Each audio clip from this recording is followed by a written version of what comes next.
Hello and welcome back to episode 5 of our playthrough of Cities Skylines here in Camembert Coasts. And I'm bringing you another time-lapse today. Again, apologies for missing out the third one, but we interlinked that with the fourth time-lapse, so hopefully it should be all caught up to speed. Today, we're going to be talking a little bit more about the lore, and the fact that the mayor of Camembert Coast really wants to highlight what this town has to offer. And we've got a very beautiful beachfront to work with. So he is going to be opening up a hotel right along the beachfront, in line with the release of Hotels and Resorts pack from Paradox Interactive.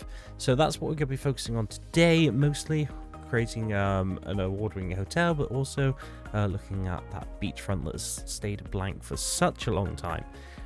So yeah, let's jump into it now. So as always, I like to start with a clean slate. Got rid of all those trees, and we're going to be placing in our hotel pretty quickly. This isn't the hotel, or the first hotel you'll see at the end of the next time lapse, because I did change things off after stream after we leveled some things up.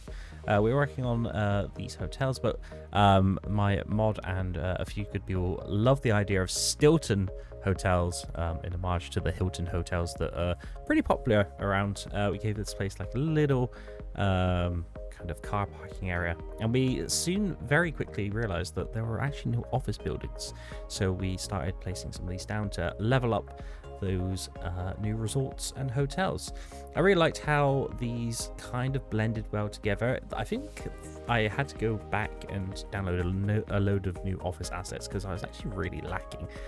So you can see here placing some of the wall-to-wall ones that we got in the Pedestrians and Plazas DLC, just choosing the variations and seeing what works well for this area. And in the end, we kind of made something that looked pretty nice. We threw in like a small path in between these two buildings here that you can see shortly. And, you know, this area is very walkable, which is very nice. And of course, we can't forget about all that parking that we need.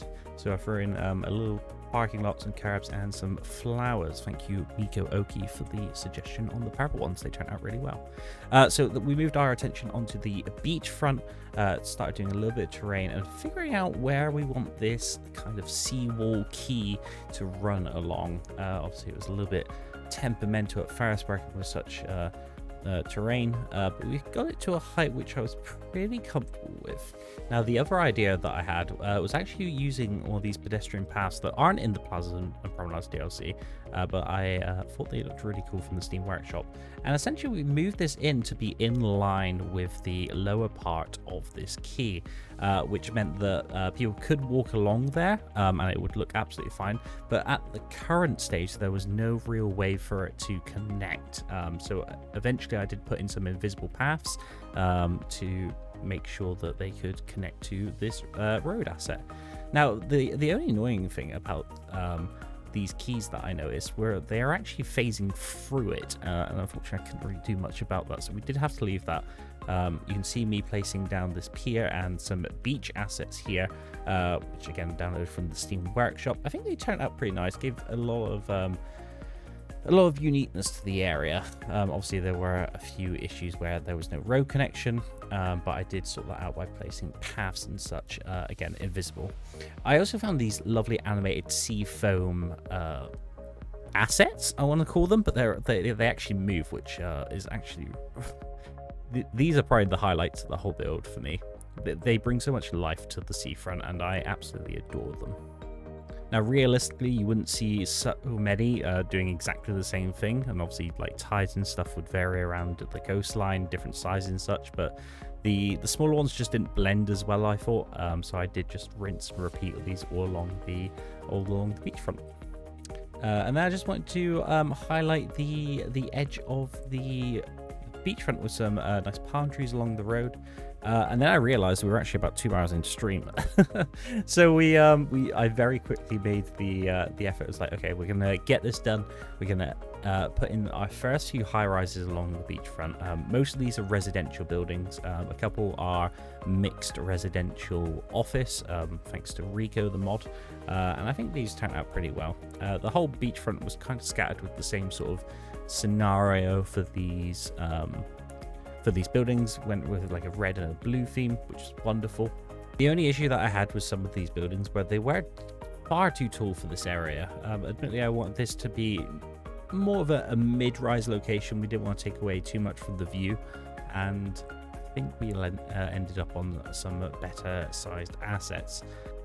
Okay, then we found this community center asset. I believe it was closer to the metro station prior, but then I realized there were steps on the back side, which kind of meant people had a little bit of a tripping hazard. So eventually I just decided to decorate this up with a few parking lots, some parks next to it, gave the area a little bit more of uniqueness. And we also threw down this archway. Now I believe this is originally in St. Louis. Correct me if I'm wrong, but this is a wonderful asset, which I believe is actually a business park, which yeah, there you go. I just saw it on the text there as I'm recording this. Now I am going to go back and change these trees afterwards. I just didn't realize they're all individual, so I will go back and change them to be more suited for the area. Not sure about palm trees, maybe just our usual alder trees. And then I believe, if I'm right, I just threw in some extra parking and some parks running along the sides of them. Now, unfortunately, I really did like this building, but we decided to get rid of it in the end. I felt like this area just kind of didn't fit with it, so we found some extra residential buildings to fit this area a bit nicer.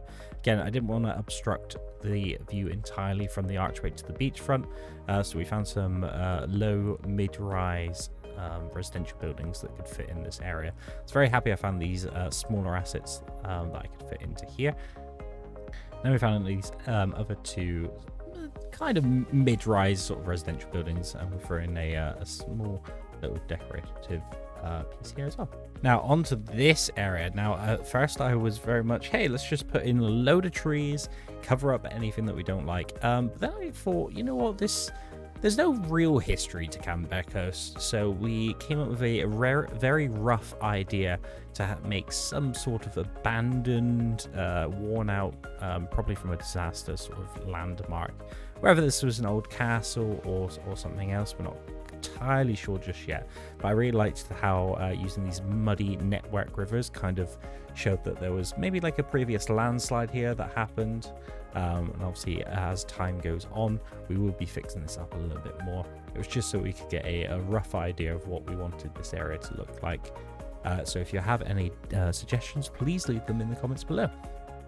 And here we can see the state of the beachfront beforehand. See, lovely little beach area all the way down the coast, and we brought that to life, gave it a little bit of history, a lot more trees.